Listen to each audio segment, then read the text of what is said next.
Consumer inflation has been breaching the Reserve Bank's 3 to 6% target band for a few months now. Rising food prices has been the big driver, largely as a result of the drought. Food price inflation is expected to decline following good rainfall in parts of the country.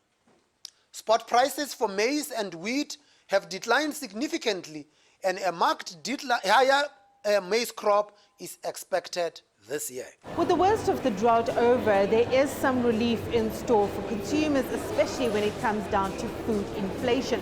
Although the Reserve Bank has warned that food inflation will moderate at a much slower pace than previously anticipated, and it will take longer before it reaches a consumer level. Recent developments internationally are likely to keep overall inflation elevated. Oil prices are ticking up, and prolonged dollar strength will push the rand weaker. I think what that will do is dampen expectations of an interest rate cut.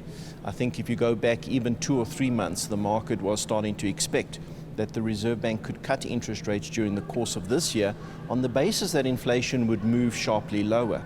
Now it looks like inflation is a little bit sticky and could remain at the top end of the target for longer. It was a tough decision for the Reserve Bank. Even though inflation is rising, the economy remains weak and consumers are vulnerable. There are things that they can't control that we will come through, which is the oil prices that will have a huge effect both on producer prices, that will have an effect on transport, on consumer prices therefore. So I think they had to balance it out. And I think the governor mentioned also one very important thing where he said also South African consumers are highly indebted.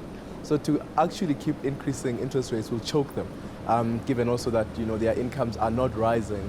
The Reserve Bank cautioned that it will have to monitor global developments and warned that should the inflation outlook deteriorate further, it will have to act. Apart from changes that may arise under the new US administration, rates in the world's biggest economy is expected to be hiked at least 3 times this year, which will put more pressure on South Africa and other emerging markets.